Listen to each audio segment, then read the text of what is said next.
Bonjour et bienvenue à la matinale des indépendances. Que le Seigneur vous bénisse. Si vous me découvrez dans cette vidéo, je suis le frère Espoir Mukala Mandelou, auteur, écrivain. À mon actif, j'ai déjà 2 livres et d'autres qui sont en cours. Et je suis aussi auteur, compositeur. Donc, si vous me découvrez, je voudrais me présenter aujourd'hui dans cette vidéo. Alors, nous sommes dans la matinale des indépendances, cette série de vidéos que j'ai décidé de faire pour vous afin de vous présenter complètement le livre d'Ipanda Diazole, qui veut dire la seconde et la vraie indépendance de l'Afrique. La dernière fois, nous étions en train de parcourir l'introduction et nous avons terminé. Et ce matin, nous voulons commencer le chapitre 1. Et ce chapitre s'intitule « La gloire passée de l'Afrique ».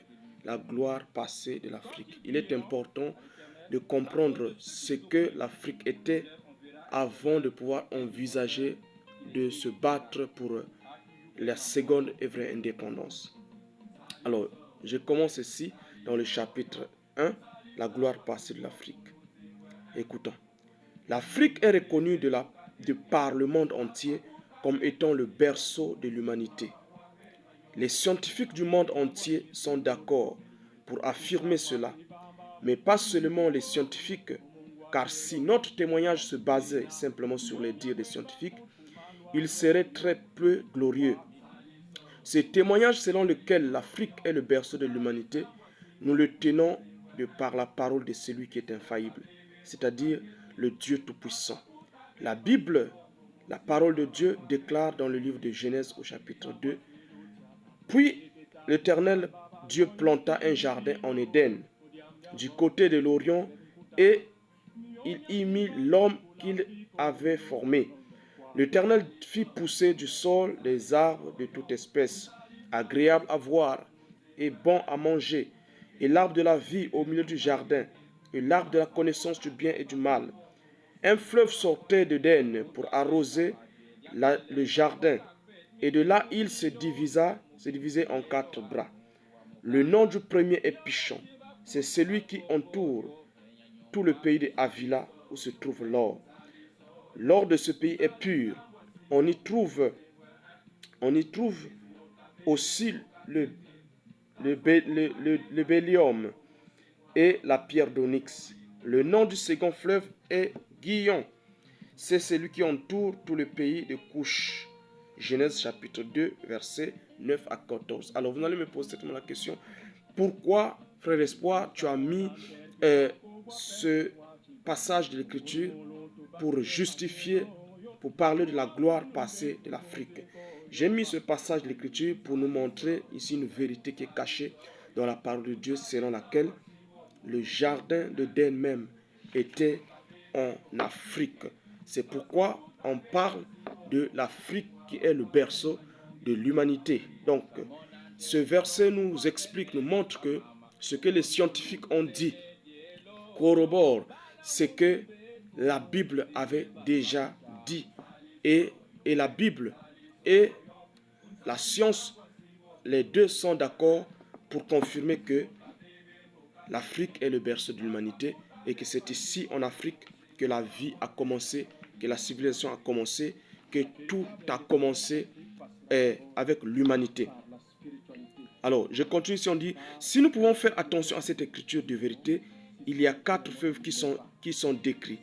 Et les 2 premiers fleuves des 4, c'est-à-dire le fleuve Pichon et le fleuve Guillon, se trouvent décrits géographiquement en Afrique, car nous connaissons bien ces 2 pays cités, celui de Havila, où se trouve l'or, et celui de Couche. Pour mieux éclairer cette pensée, disons que Havila, dans la Bible, est le fils de Couche. Ah, ça c'est important. Havila est le fils de Couche, et Couche lui-même étant, bien sûr, le fils de Cam, le nègre fils de Noé. Noé avait 3 fils. Il y avait Cam, il y avait Sem, et il y avait Japheth. Et l'un des fils de Noé était appelé Cam. Cam qui veut dire l'homme noir. Alors, donc, nous comprenons ici qu'on parle de Havila qui est le fils de Couche. On dit que le premier fleuve est décrit comme étant dans le pays du fils de Couche. Donc, du fils, qu'est-ce que je disais? Oui, du fils de Couche, qui est, et Couche aussi veut dire l'homme noir. C'est lui qui est noir. C'est ça aussi qui veut dire Couche. Donc, le fleuve, le premier fleuve est décrit être dans le pays de Havila, où se trouve l'or, le pays de Couche. Et lorsqu'on fait les recherches, on se rend compte que ce pays de Havila ici est celui qu'on appelle la Nubie. La Nubie ou le Soudan actuel. Donc nous voyons que le premier fleuve que la Bible parle en Éden était au niveau de la Nubie, au niveau du Soudan actuel. Donc bel et bien en Afrique. Pour montrer que c'est que les scientifiques ont découvert, parce qu'ils n'ont fait que découvrir que l'Afrique est le berceau de l'humanité. Mais en réalité, la Bible l'avait déjà signifié très clairement. Je continue ici la lecture. Par contre, Couche qui veut aussi dire l'homme noir, son pays c'est l'Éthiopie. Mais pas la petite Éthiopie actuelle telle que voulue par les oppresseurs de l'Afrique. Attention, quand on parle de l'Éthiopie, ce n'est pas le pays. Quand la Bible parle de l'Éthiopie, ce n'est pas l'Éthiopie actuelle. C'est toute une grande région qui couvre une grande partie de l'Afrique. C'est ça que la Bible appelait l'Éthiopie.